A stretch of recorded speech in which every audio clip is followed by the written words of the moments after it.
I have some booms for you today. Booms relating to the world of global public health and specifically related to the pandemic. By the end, I'm sure you'll see why we call it plandemic. I've already done videos about this, I know, but this is all new information and I haven't seen some of this covered anywhere.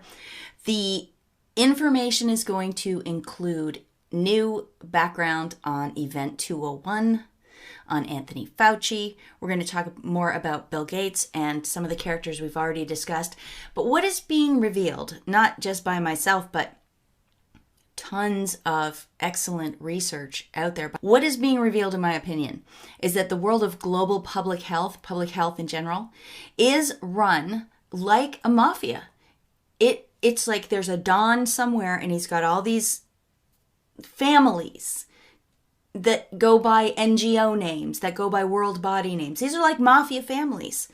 And they're using money laundering and extortion and a kind of a protection racket scheme to cripple nation states and at the same time, of course, enrich themselves.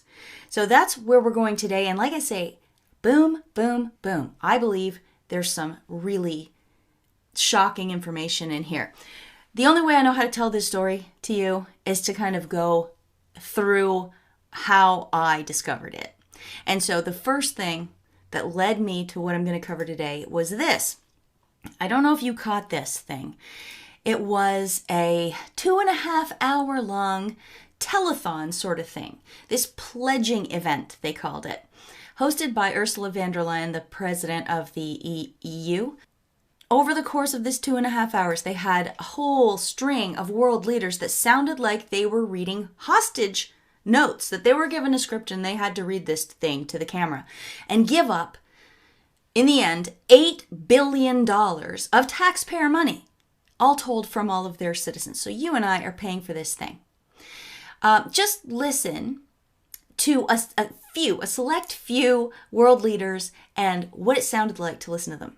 Better diagnostics, treatments, and a safe and effective vaccine. COVID-19 diagnostics, therapeutics, and vaccines. Largement du développement et du déploiement rapide de diagnostics, vaccins et traitements efficaces. Universal access to vaccination, treatment, and diagnostics. Equitable access to new COVID diagnostics, therapeutics, and vaccine. We must all work together on improving diagnostics, accelerating therapies, and ultimately developing a vaccine. We need to make vaccines, treatment, and diagnostics accessible to everyone.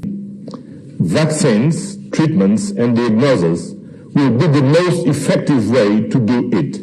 We need new diagnostics, vaccines, treatments, and an equal distribution to all. On equitable access to diagnostics, treatments, and vaccines. And affordability of the vaccines, therapeutics, and diagnostics. In order to develop adequate treatments and vaccine. I don't know about you, but that was embarrassing for me to hear them back to back saying basically the same thing that they were obviously told to say by somebody. The question is, who is that somebody? Where is this money that's being pledged going? Well, I do have an answer for you for that. I'll get to that a little later. But the interesting thing about this pledging event was that in addition to the world leaders, Ursula von der Leyen also had on testimonials from the people who are going to be benefiting from this. And here's Ursula von der Leyen, just really quickly, introducing each one of them so you get to familiarize yourselves with the names of the organizations. For the World Health Organization, Director General Dr. Tedros. And now we move on to the World Bank, the World Economic Forum. For the International Federation of Pharmaceutical Manufacturers, the Bill and Melinda Gates Foundation. For Gavi, the Vaccines Alliance. For the Coalition for Epidemic Preparedness Innovations, CEPI. Without you, Victor, my friend, all this would not have happened. I'm Victor Zhao, President of the U.S. National Academy of Medicine and a board member of GPMB, the Global Preparedness Monitoring Board. The one that set me off on this journey today was the very last one there. Victor Zhao. Victor Zhao, who they said was president of the National Academy of Medicine and a board member of the Global Preparedness Monitoring Board. And I thought to myself, I've never heard of the monitoring board, but why would she say, "Without you, Victor, my friend, all this would not have happened"? So I thought it's worth a look into Victor Zhao's background. So that's what we're going to start with. Victor Zhao, first of all, he was born in China, and I'm sorry, but in today's day and age, when we understand subversion and we understand how China has slowly compromised the United States, it's significant, in my opinion, that Victor Zhao was born in China and that his father owned a chemical manufacturing company. Well, chemical manufacturing, that is big pharma. Most people, I guess, well, I don't know. I used to think of chemical manufacturing as chemicals. I didn't put it together that it was drugs and poisons and insecticides and things like that. But that's what it is. So that's Victor Zhao's family. He's also married to a very progressive, I think, Jewish woman, which I'm only mentioning because he's won awards from the Jewish community, so he's very well supported there as well. But listen to just some of the things Victor Zhao does and did. President of the U.S. National Academy of Medicine, serves as vice chair of the U.S. National Research Council. He's Chancellor Emeritus and James B. Duke Professor of Medicine at Duke. He was also Chairman of Medicine at Harvard, as well as Chairman of Medicine at Stanford U. And he served on the Board of Health Governors of the World Economic Forum and chaired its global agenda. He was also on the advisory committee to the NIH director. And that's significant because Anthony Fauci at the NIAID is in the National Institute of Health as well. And there's so much more that isn't listed in that 2018 biography that I just showed you. So one of the things they talked about was that he is chairman of NAM, the National Academy of Medicine. Just get a load of this logo, by the way. I know medicine is associated with a snake, but it's usually on the caduceus. To remove it from that is a little odd. And to have it arranged so that there are 3 6s showing in the logo, also, it raises a red flag for me. How can it not?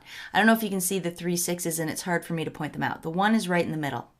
You can see that one. Then there's like a big one that is the whole outside, like that. There's the one that comes from the neck of the snake and up and back around this way. Victor appeared at a nurses' conference, and instead of me reading this to you, why don't I let you watch the clip? So as of July 1, 2014, we reconstituted the National Academies so that the IOM is now a National Academy itself, hence called the National Academy of Medicine. Although we call National Academy of Medicine, I don't want you to have this name fool you to think we only focus on medicine. We are about health. It's a much broader mission. And I want to make sure you get that message.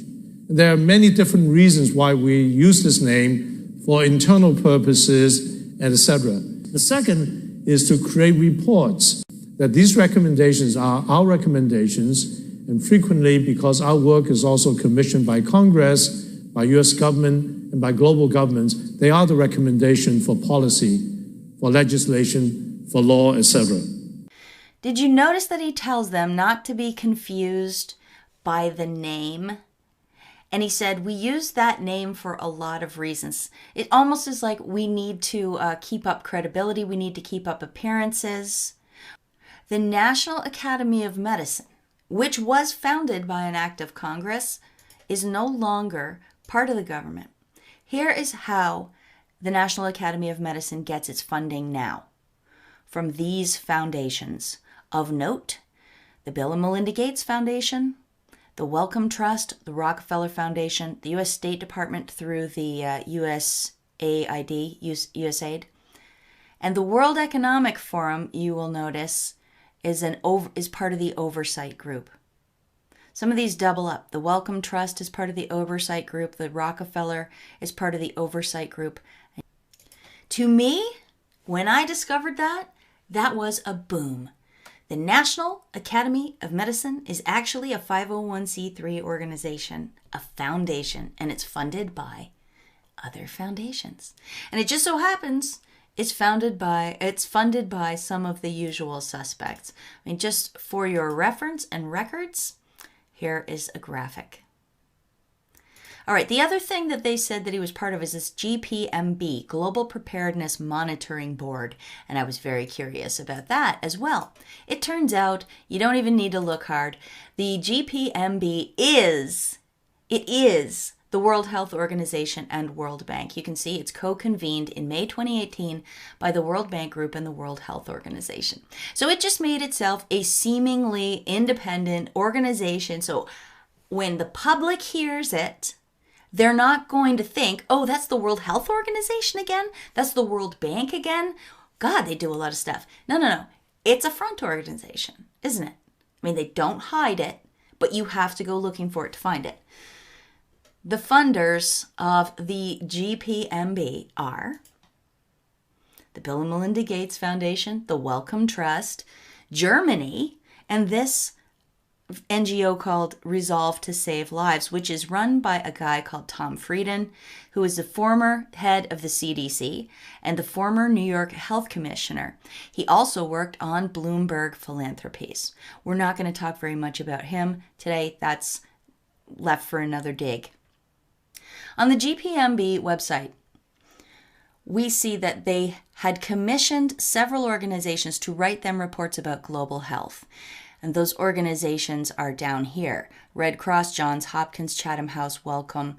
And believe it or not, they even asked themselves, the World Bank and the World Health Organization, to write these reports. Down here, they specifically thank a guy called Tim Evans, and we're going to get to him in a minute. Just remember that they said that. Here's the reports that resulted from this commissioning. I just want to draw your attention to this particular one, which was written by the Independent Oversight Committee for the WHO Health Emergencies Program. The title of it is From Never Again to the New Normal.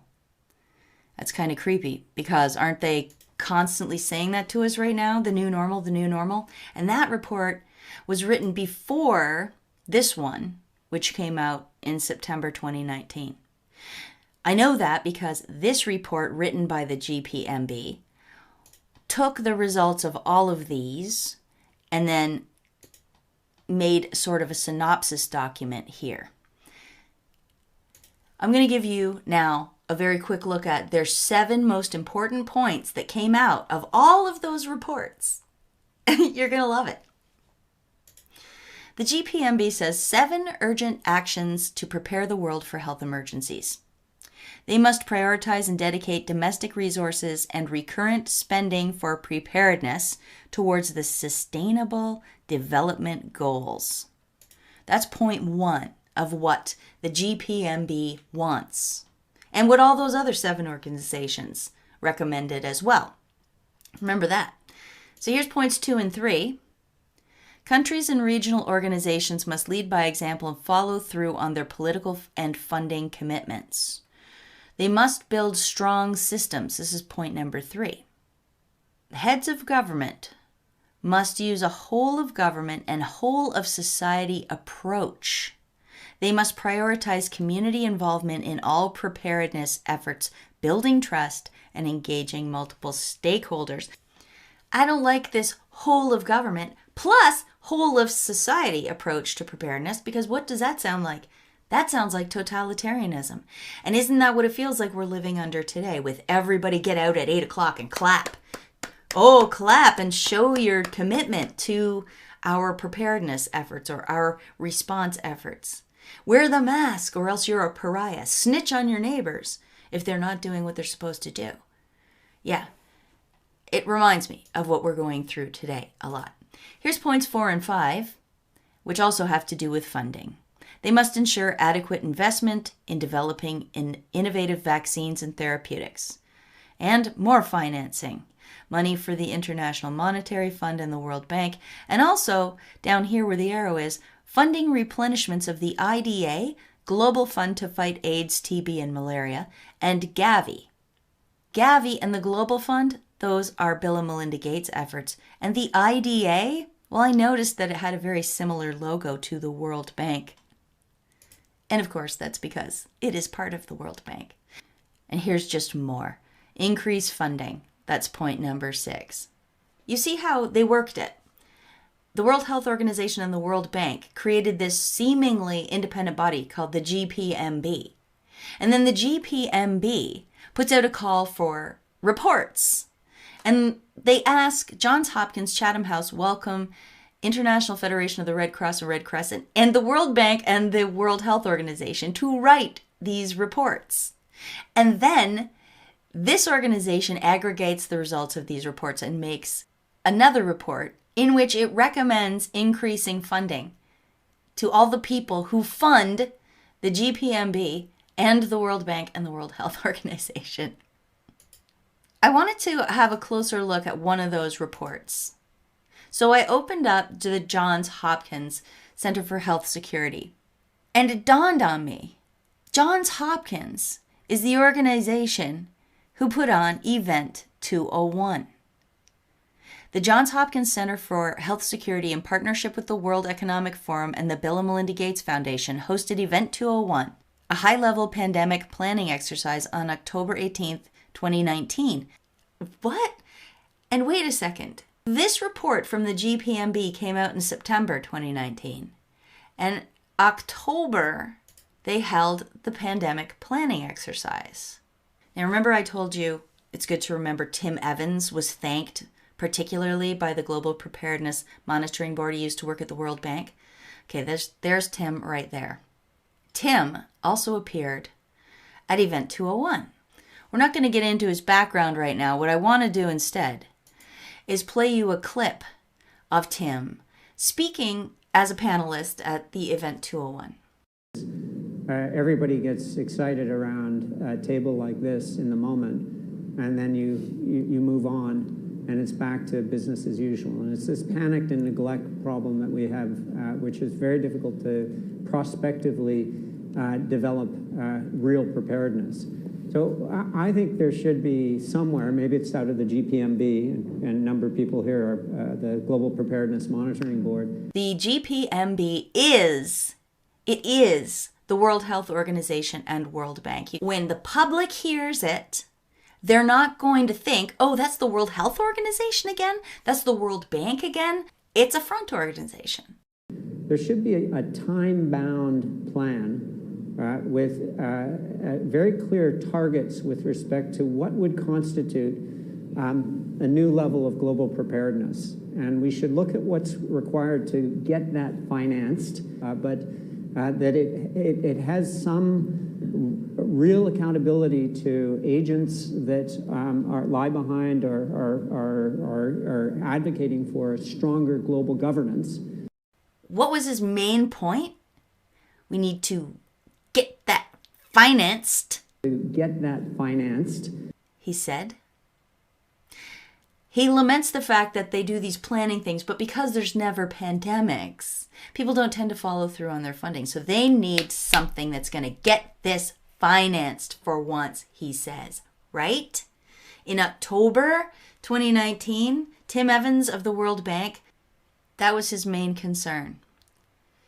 And you saw that Bill and Melinda Gates were sponsors of that project, Event 201, and all the reports that went into it. This writer on May 2nd wonders why Bill Gates is denying Event 201.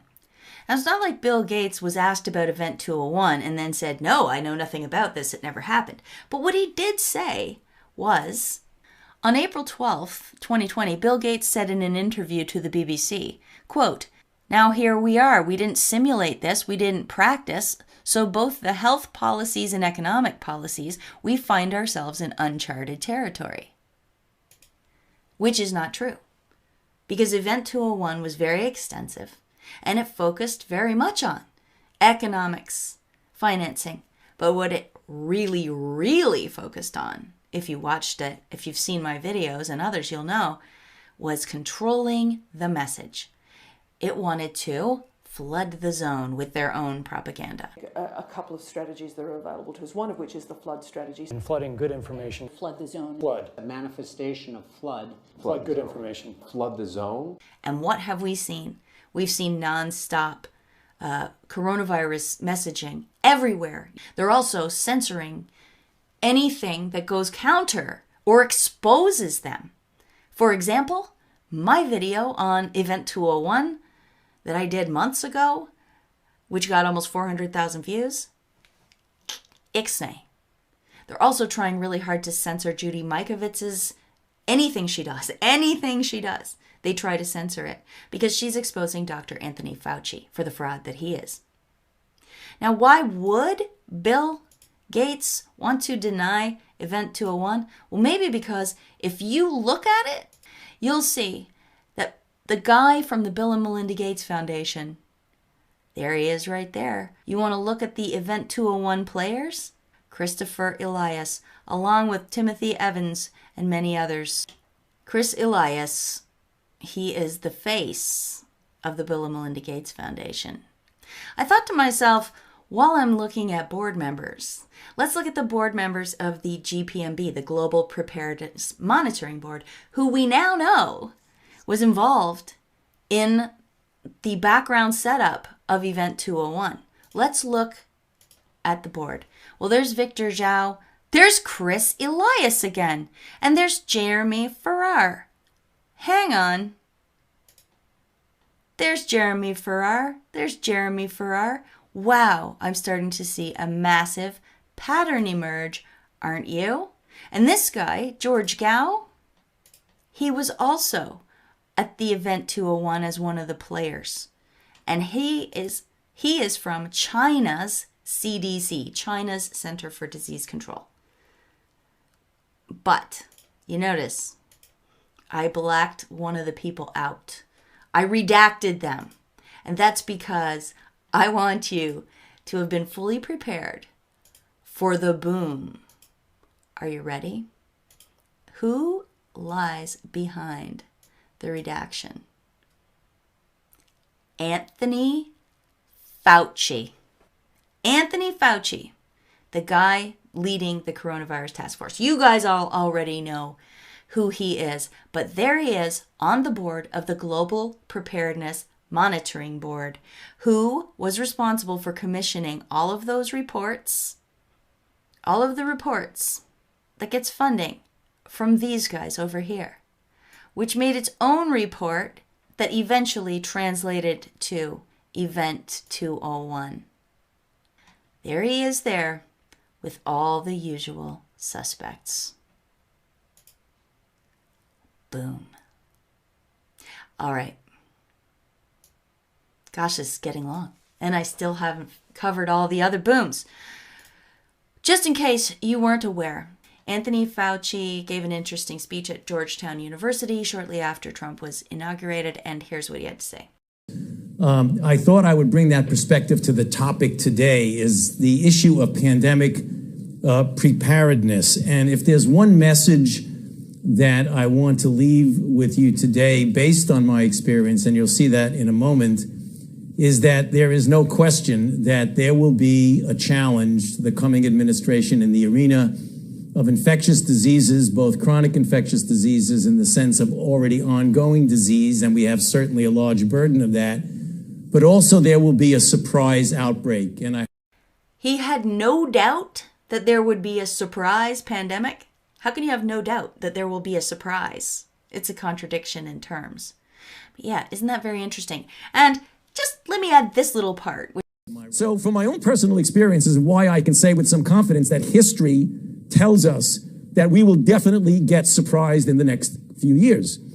So it all started for me when I became director of NIAID, and that was in 1984. And I had my graphics people do a sort of a map of the United States of America, and I put on the map this new emerging infectious disease, which is HIV/AIDS.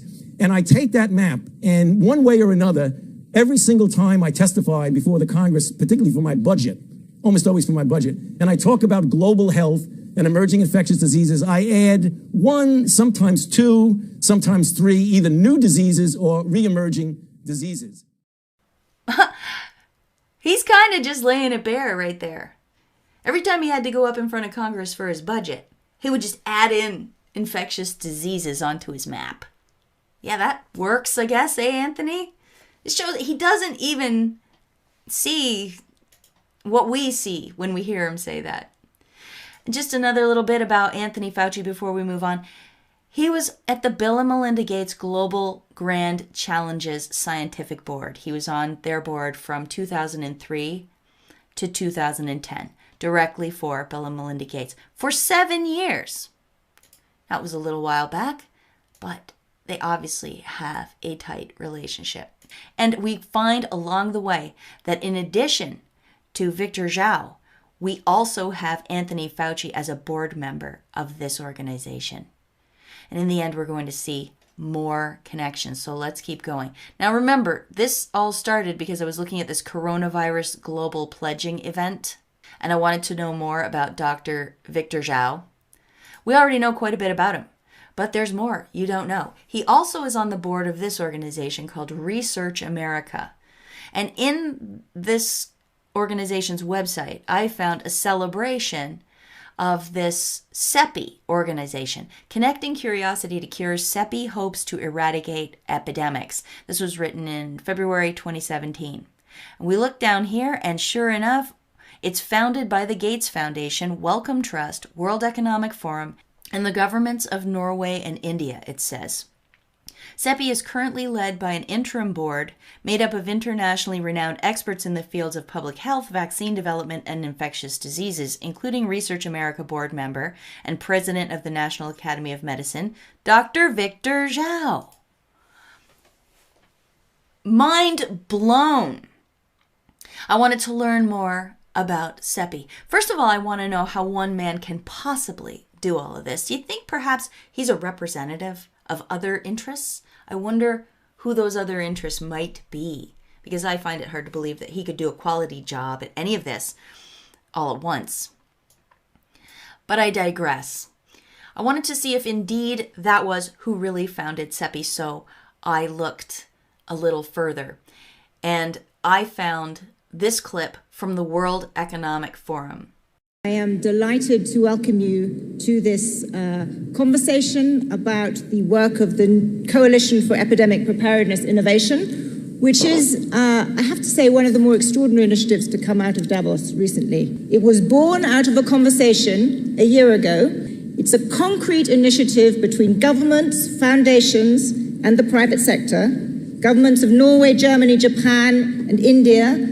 Two of the biggest foundations in the world, the Bill and Melinda Gates Foundation, the Wellcome Trust Foundation. Strong support from the world's 6 biggest pharmaceutical companies, GSK, Merck, Johnson & Johnson, Sanofi, Takeda, and Pfizer. Okay, so the article in Research America left a few people and organizations out. Namely, they didn't at all mention a couple of the other countries involved, and they didn't mention that it was co-founded by a handful of the world's largest pharmaceutical companies, did they? To me, this is a huge boom, as big as Anthony Fauci. It's very significant because all that money is going to those guys, and those are pharma companies. In this article from May 5th, so the day after the pledging event, it says world leaders, international organizations, and companies have pledged 7.4 billion euros to develop new tools to detect, treat, and prevent the novel coronavirus. Leaders said that each euro or dollar will be channeled through global health organizations such as CEPI, Gavi, the Vaccines Alliance, and the Global Fund and Unitaid. When they were doing this telethon, I thought to myself, well, who is collecting this? The EU? Is the EU collecting it? And then they're going to give it out to who and how and when and where? No, it turns out that those organizations are the ones that's going to collect the money, and then they're going to give it out. Oh, right. Are they? So, when Melinda Gates appeared in her condescending, surreal testimonial on that coronavirus pledging event and said this. By combining the world's expertise and brain power and resources, we can attack this disease in the way it's attacking us globally. And by working together, we can beat it much faster than if we were working alone. Our foundation is proud to partner with you, and I'm pleased to announce today that we will pledge $100 million towards this effort. You can see how it isn't generosity at all. She is literally giving that $100 million back to herself. And it's probably the same with all of these organizations. They have ways of translating that money into business gains for them outside of their foundations. Bill and Melinda Gates, as James Corbett just explained on his excellent video, which I will link to in the description box. He just explained that the Bill and Melinda Gates Foundation exists, but Bill and Melinda Gates also have something called the Bill and Melinda Gates Foundation Trust, which is where they can profit. And these things work together. They push for vaccines, and in the meantime, they're investing in vaccine companies with their trust. And all of these guys are doing the same thing. Okay. They set all of this up. They set this up as the repository for where they were going to demand we send the money to, right? The World Economic Forum Mafia, basically. The Davos set. That's them again. And then they make this whole sham, pretending there's a whole bunch of different organizations involved, but really it's all just them again, to write reports, which then produces a pandemic planning event where all they really focus on is controlling the message and getting finance. Get this financed. To get that financed. Then what happens? Boom! A real coronavirus pandemic happens. Really? Incredible. It's basically like protection money racket. When the mafia comes swinging into town and they go into the new, they go into the pizza parlor and they say, there's a problem around here with your windows getting smashed out. We can help you with that. We can make sure your windows don't get smashed out. And the person says, the pizza parlor owner says, there's no problem. I've never seen anybody's windows get smashed out. And that night after he locks up, sure enough, his windows get smashed out. And now he wishes he had have paid the protection money, right? So this allows them to now say, well, country leaders, we tried to warn you. We tried to get you to pay up before, but now look what's happened. Now everybody's dying in all the hospitals. Now our economies are going in the toilet. Please give us the money now, or it's just going to get worse. And aren't they saying that? It's just going to get worse. This is the new normal. Funny enough, the title of one of the reports that the Global Preparedness Monitoring Board commissioned. Isn't that a coincidence? And sure enough, our leaders are turning tail and ponying up the dough. All right, I have one more little element of this video to share with you relating back to who is Victor Zhao. Do you remember this? I did this video a while back, a couple weeks ago. Beware the contact tracers. And in this video, it showed Clintons, Bill Clinton and Chelsea Clinton, interviewing various people and they were talking about how anyone that tests positive with COVID-19 is going to be called up by an army of contact tracers who are going to quiz them on who they'd talked to and where they'd been. And then they were going to call those people and warn them, you might have been exposed to COVID-19, right? Remember that whole racket? And now we're hearing more and more about it on the news, by the way. Some states are going full throttle with this thing. All right, so this woman that Chelsea Clinton was talking to, her name is Ophelia Dahl, and her organization is called Partners in Health. They were one of the ones that was already hiring contact tracers. They'd already hired 1,000 of them, and they wanted more. Well, it turns out Victor Zhao has a connection back to this. Here he is appearing at McGill University, his alma mater, with his wife, giving a speech because they're opening a new institute there. It's called the School of Population and Global Health. They're starting to really show their eugenics at this point when they're going to put population right in the title, if you ask me. The guest, along with the Zhaos, was a guy called Paul Farmer. And Paul Farmer, as I discussed in my contact tracer video here, is another partner in Partners in Health. He works directly at the same level as Ophelia Dahl, and those two have known each other for years, and so have the Zhaos. Listen to this short clip. And one thing I would like to say that we've known Paul Farmer for quite some time. I remember not only meeting Paul many years ago, working with him, but 2004, when I was just arrived at Duke as chancellor, a freshman, he came to Duke. You know, he is a Duke alumnus. So there you go. But I'm not done. I don't know if you noticed when I showed you Tim Evans's bio earlier. Did you catch one of the highlighted words? McGill.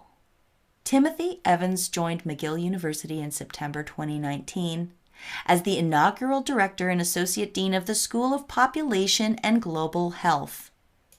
You're kidding! You're kidding! The gang's all there.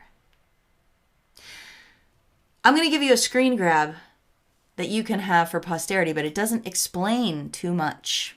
There's just too many arrows necessary. Here's the shape of it. You can see how many times these faces repeat. The list of who benefits is the same list as the people setting policy and the people pressuring governments to pledge our taxpayer money for their plandemic. Oh yeah, that reminds me. Another little interesting bit from this report commissioned by the Global Preparedness Monitoring Board. It says that their progress indicators by September 2020 would include the United Nations, including the World Health Organization, conducting at least 2 system-wide training and simulation exercises, including one covering the deliberate release of a lethal respiratory pathogen. Boom? Is this all fake? Is this a system-wide training and simulation exercise by the WHO and the United Nations? Is that what this is? And if it is, are we in for another one? Because they said they want at least 2. Could that be why Anthony Fauci was so certain there was going to be a surprise outbreak? Ask yourself how anybody's certain of a surprise. And what about this? U.S. could be in for a bad fall and a bad winter. A second round of the coronavirus is inevitable, says Anthony Fauci. Yeah, well, that would help them, wouldn't it? And it would be true to their plan, put out by the Global Preparedness Monitoring Board that we know Anthony Fauci is a board member of. All right, guys. I'm going to stop talking now. I hope you enjoyed this video. I hope you could follow it. If you would like to support my work or say thank you for the work you've seen over the past little while, you can drop me a tip at my PayPal.me address, which will be in the description box below. Also, I have a P.O. box where I accept other forms of payment. Not payment, just tips. So thank you so much to everybody who has taken the time to do that. I love your letters. I'm going to have to do another mail thing, I think, but maybe I'll just post it on BitChute. I like to kind of keep my channel to newsy stuff. Don't forget to follow me over on BitChute. I will put my link in the description box, and I'm on Twitter at 99freemind. I know I said I was quitting, but I haven't yet. What else can I tell you? I don't know. I'm going to link a bunch of references down in the description box, along with that excellent video by James Corbett exposing more about Bill Gates and the whole scamdemic. All right, everybody. Thanks for listening. Until next time, peace out.